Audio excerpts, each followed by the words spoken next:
नमस्कार प्यारे साथियों, आपका स्वागत है आपके अपने YouTube चैनल में और मैं हूं पदम सिंह। तो प्यारे साथियों, राजस्थान पुलिस सब इंस्पेक्टर की वैकेंसी डिक्लेयर हो चुकी है और आप में से काफ़ी लोगों का सपना है कि वो राजस्थान पुलिस में जो है सब इंस्पेक्टर सेलेक्ट हो। लेकिन उस समय आपके माइंड में एक विचार आता है कि चलो एक पेपर तो इसमें लैंग्वेज का है, हिंदी का है, वो हम कर लेंगे, लेकिन जो एक पेपर है वो पूरी जनरल स्टडी का है, इसमें मैथ्स एंड रीजनिंग एक ऐसा पोर्शन है जो हमें दुखी करेगा। तो प्यारे मित्रों, ऐसा बिल्कुल नहीं है और आज ये वाला भ्रम की मैथ और रीजनिंग आपको दुखी करेगा, आज अपन तोड़ने वाले हैं।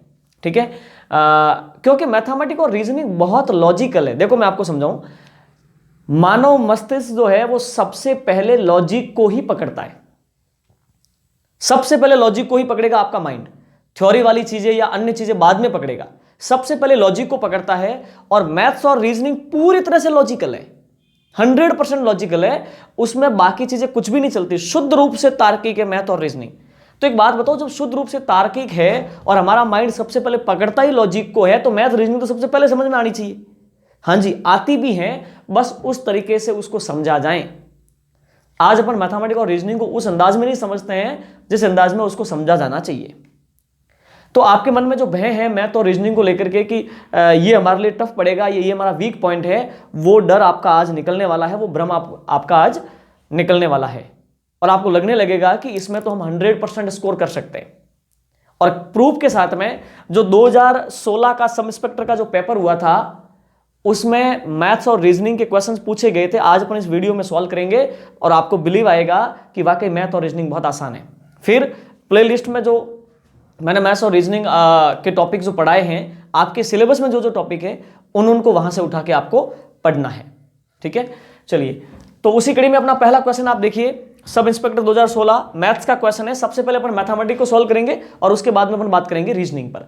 तो मैथ का ये क्वेश्चन देखिए, आप क्या लिख रहा है कि दो उम्मीदवारों के चुनाव में जिस उम्मीदवार को 39% मत प्राप्त हुए वह 19,800 मतों से पराजित हुआ, तो कुल डाले गए मतों की संख्या कितनी है। अब ये चुटकियों में सॉल्व होने वाला क्वेश्चन है। जिन लोगों ने मुझे फॉलो किया है मैथ्स के मामले में इस चैनल पर, वो लोगों के लिए पेन कॉपी उठाने की आवश्यकता नहीं है इस क्वेश्चन को करने के लिए। चलिए तो आप लोग समझिए कैसे। देखिए, इस दुनिया में हर चीज अपने आप में 100% है। यहां पे एक चुनाव की बात चल रही है तो वो चुनाव अपने आप में 100% है। यस और नो। अब प्यारे मित्रों, दो उम्मीदवार है, ठीक है, ये पहला उम्मीदवार है जो जीता है और ये सेकेंड उम्मीदवार है जो पराजित हुआ है, यानी हार गया। यस और नो। इसने बोला है कि दो उम्मीदवारों में से एक ने 39% मत हासिल किए, 39%, और वो 19,800 मतों से पराजित हुआ। 19,800 मतों से वो पराजित हुआ। अब एक बात बताइए, पराजित हुआ ये 39% हासिल करता है। चुनाव अपने आप में 100% मत रखते हैं, तो इसका मतलब टोटल मत 100% है, 39 ये ले गया तो इसको मिले होंगे 61%। ये तो सिंपल सा खेल है। अब आप देखिए, ये 61 पाया इसलिए जीता, ये 39 पाया इसलिए हारा, और कितनों से हार गया। हार जीत का अंतर देखो, 22% का हार जीत का अंतर है। 22% मतों से वो पीछे और ये आगे है। अब देखिए, ये कह रहा है कि हार जीत का अंतर 19,800 का है। देखो क्या लिखा हुआ है, वह 19,800 मतों से पराजित हुआ। अच्छा, तो मतों की संख्या तो है पराजित होने में 19,800 और परसेंट में वो वैल्यू है 22%। इसका मतलब 22% बराबर 19,800। ये आपके लिए क्या है, सुराग। अब सुराग क्या होता है वो मैंने आपको एक्सप्लेन किया है, वीडियोस आप देखेंगे तब आपको पता चलेगा। मैथ्स के सारे वीडियोस मैंने अपलोड किए हैं, उनको आप फॉलो करेंगे तो आपको पता चल जाएगा। मतलब ये है कि 22% की वैल्यू मतों में होती है 19,800। यस और नो।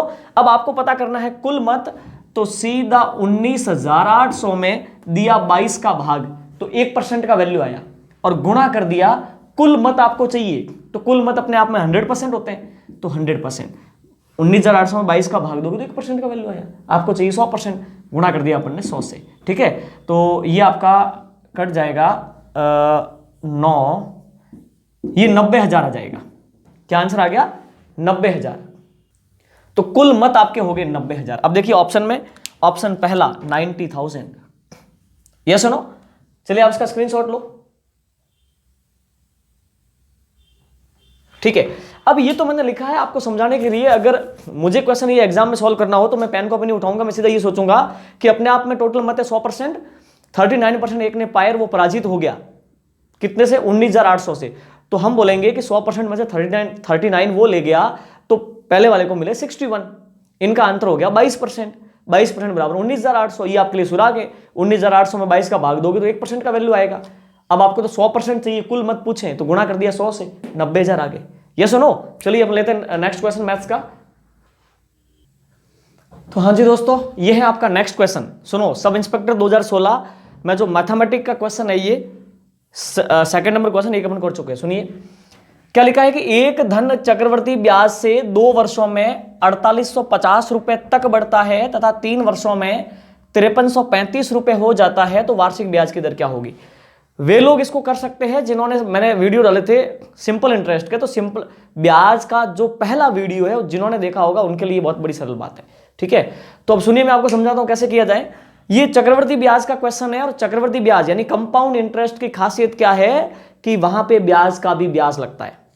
यानी इस साल के एंड में जो आपका अमाउंट है, जो मिश्र धन है, वो अगले साल के लिए मूलधन का काम करता है।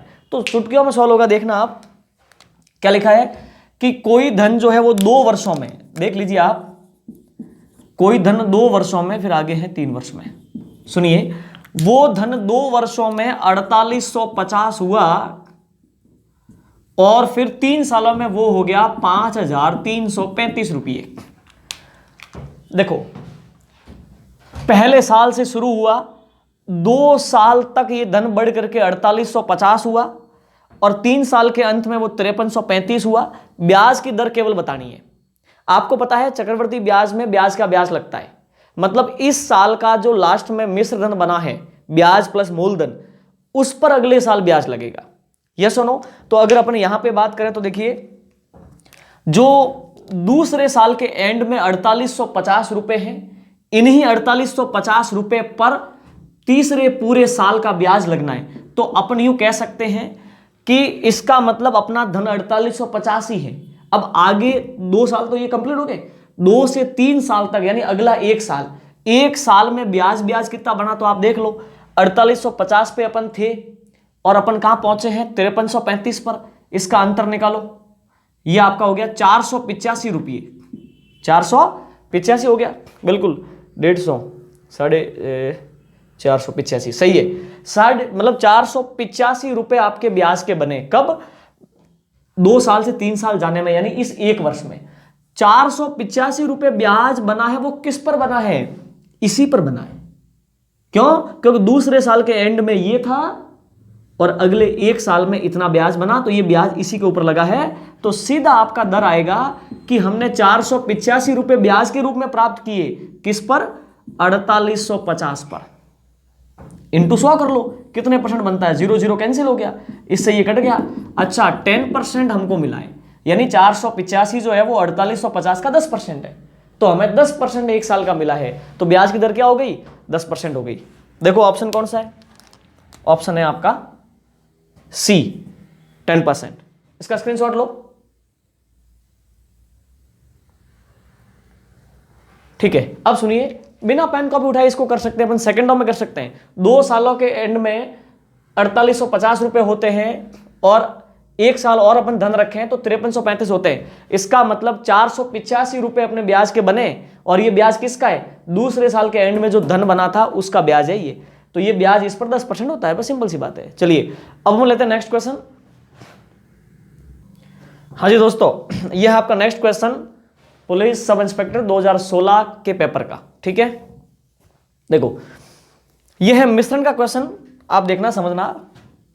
2 मिश्र धातुओं में तांबे और टीन, 2 मिक्स्ड धातु है, मतलब मिश्र धातु है, ठीक है, जिसमें तांबे और टीन, 2 चीजें, तांबा और टीन का अनुपात क्रमशः 3:4 और 1:6। 3:4 और 1:6, मतलब एक मिश्र धातु है, उसमें 3:4 में तांबा और टीन है, और एक के अंदर 1:6 में तांबा और टीन है। यदि प्रथम मिश्र धातु से 7 किलो तथा सेकंड से 21 किलो मिला करके एक नई मिश्र धातु बनाई जाती है, तो यह बताओ कि नई मिश्र धातु जो है उसके अंदर तांबे और टिन का अनुपात क्या होगा। अब देखना बहुत ही आसान है, बहुत इंटरेस्टिंग, हम आपको समझाते हैं। मतलब पहला जो है वो 7 किलो का आपने मटेरियल लिया है। देखो पहली मिश्र धातु से 7 किलो मटेरियल लिया, यानी 7 किलो का एक जो है आपने वो धातु का टुकड़ा लिया। एक बात बताओ, प्रथम प्रकार के मिश्र धातु में तांबे और टिन का अनुपात क्या है? लिखा हुआ है ना कि प्रथम प्रकार के धातु में तांबा और जो टिन है वो 3:4 में है, 3:4 में। ये तो आपका तांबा हो गया और ये आपका टिन हो गया। अब एक काम करो, पहला आपने मटेरियल कितना लिया है? 7 किलो लिया है, उसमें 4:3 में आपका तांबा और टिन है। 4 और 3 7, 7 बराबर 7, तो 3 बराबर 3, तो ये आपका तांबा हो गया 3 किलो और टिन हो गया आपका 4 किलो। तो आपने 7 किलो जो मटेरियल लिया, पहले धातु जो लिया आपने, उसमें आपके 3 किलो तो तांबा साथ में आया, 4 किलो टिन साथ में आया। सेकेंड टाइप का जो धातु है वो आपने 21 किलो तक लिया है, 21 किलो लिया है, तो उसके अंदर तांबे और टिन का अनुपात क्या होगा? 1:6। तो आप लिख लो इसको 1:6। ये तो है आपका तांबा, ये है आपका टिन, तो 1:6 को बांट दो, 1 और 6 7 इकाई, 7 इकाई बराबर 21 किलो, तो 1 इकाई का मान हो गया 3 किलो। तो आपके तांबा तो हो गया 3 किलो और टिन हो गया 18 किलो। भाई अपन ने 21 किलो को 1:6 में बांट दिया। अब आप देखिए, इन दोनों धातुओं को अपन मिलाएंगे, तो जब मिलाएंगे ना तब आपको इधर से तांबा मिल रहा है 3 किलो, इधर से मिल रहा है 3 किलो, तो टोटल जो आपका तांबा होना है वो 3 और 3 6 किलो होना है। बोलो हाँ या ना? 6 किलो। इधर से 4 किलो आपको टिन मिलेगा और उधर से आपको 18 किलो टिन मिलेगा, टिन हो गया आपका 22 किलो। तो कहने का मतलब 6 किलो तो 7 किलो और 21 किलो की मात्रा जब मिलाओगे तो आपको 6 किलो तो मिलने वाला है तांबा और 22 किलो आपको मिलने वाला है टिन। तो 2 से कट गया 3 बार, 2 से कट गया 11 बार, यानी आपका जो नया मिश्र धातु बनेगा उसमें तांबे और टिन का अनुपात होगा 3:11। ये देखो ऑप्शन नंबर पहला 3 और 11, बहुत आसान है। चलिए आप इसका स्क्रीनशॉट लो, अब लो आप स्क्रीनशॉट इसका।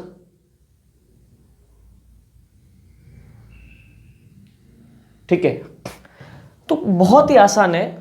मैंने आपको जो ये मिश्रण का टॉपिक पढ़ाया है, प्लेलिस्ट में आप देखोगे तो अनुपात समानुपात के बाद में मिश्रण पढ़ाया है और बहुत बेसिक सवालों में से ये सवाल है, उसमें तो मैंने बहुत अच्छे स्तर के क्वेश्चन सॉल्व करवाए। ठीक है, चलिए तो अब हम नेक्स्ट पढ़ते हैं। और एक लास्ट क्वेश्चन मैथमेटिक्स का जो 2016 का एसआई का पेपर हुआ था, उसमें एक और क्वेश्चन आया था, बस इतने ही क्वेश्चन आए थे मैथमेटिक्स के, बाकी रीजनिंग के थे। ठीक है, तो एक और क्वेश्चन बचा है जिस पर अपन बात करते हैं। तो दोस्तों ये है आपका लास्ट क्वेश्चन मैथमेटिक्स का, सब इंस्पेक्टर 2016 जो पेपर हुआ था उसमें मैथ्स के जो क्वेश्चन आए थे, बाकी तो अपने कर लिए, ये लास्ट क्वेश्चन है। उसके बाद में जो क्वेश्चन है वो रीजनिंग के। ठीक है, ये पाई चार्ट का क्वेश्चन है। अब देखो इसकी लैंग्वेज क्या लिखी हुई है, क्योंकि मैं पूरा ही बोर्ड पे लिख नहीं सकता, इसलिए मैं आपको पढ़ के सुनाता हूँ, बाकी जो आवश्यक है वो मैंने बोर्ड पे लिख दिया है। क्वेश्चन यूँ था कि नीचे दिए पाई चार्ट का अध्ययन कीजिए तथा इसके पश्चात दिए गए प्रश्नों का उत्तर दीजिए। ठीक है, बाढ़ राहत हेतु विभिन्न स्रोतों से एक एकत्रित राशि पाई चार्ट में दर्शाई गई है। तो आपको यह बताना है कि कॉर्पोरेट्स तथा केंद्र सरकार के एकत्रित राशि का लगभग अनुपात क्या है। मतलब बाढ़ राहत के लिए अलग अलग स्रोतों से जो कुल राशि मिली है, जो एकत्रित हुई है, उसका आपको इस पाई चार्ट के माध्यम से ब्यौरा दे रखा है। देखो कैसे, जितना भी धन मिला है उसमें 2% सामान्य जनता ने दिया है, जितना धन मिला है 4% जो है राजकीय कर्मचारियों ने दिया है, 16% अप्रवासी भारतीयों ने दिया है, 33% राज्य सरकारों ने, स्टेट गवर्नमेंट ने दिया है। ठीक है, 11% कॉर्पोरेट्स ने दिया है। अब बताओ कि देखो आप, कॉर्पोरेट्स और केंद्र सरकार से एकत्रित राशि का लगभग अनुपात क्या है। लगभग अनुपात पूछा है, एग्जैक्ट तो आ नहीं सकता। सुनिए, वो क्यों नहीं आएगा वो अपना भी आगे देखते हैं। देखना, एक बात बताओ, ये टोटल कंप्लीट जो एकत्रित धनराशि कितनी होगी। अभी तो मैंने आपको बताया कि इस दुनिया में हर चीज अपने आप में 100% है, तो ये पूरी की पूरी धनराशि अपने आप में 100% है। 100% में से 2% सामान्य जनता ने दिया, 4% राजकीय कर्मचारी ने, ये 6 और अप्रवासी भारतीयों ने दिया 16।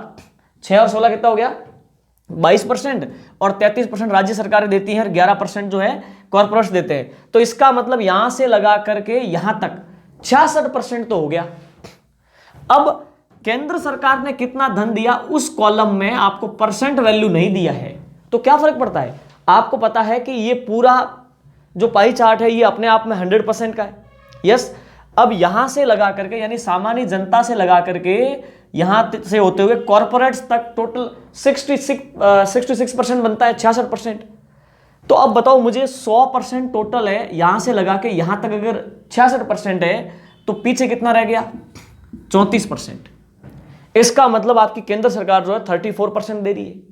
आपको बोला है कि कॉर्पोरेट्स और केंद्र सरकार के बीच में अनुपात क्या है, यही बात पूछिए। तो देखो आपको पता है कि कॉर्पोरेट्स जो है वो 11% देता है और केंद्र सरकार देता है 34%। तो देखो 11% तो आपका ये कॉर्पोरेट्स देता है और केंद्र सरकार देता है 34%, ये इनका अनुपात हो गया। आपको लगभग अनुपात पूछा है तो आप देखिए 11 एकम 11, 11 तिया 33, ये तो 34 है, लेकिन आपको लगभग पूछा है ना। यस, तो ये आपका 1:3, ऑप्शन नंबर बी यानी सेकंड नंबर जो ऑप्शन है वो आपका राइट आंसर है। अब ये चुटकियों में सॉल्व हो रहा है, ये सुनो। चलिए आप इसका स्क्रीनशॉट लो।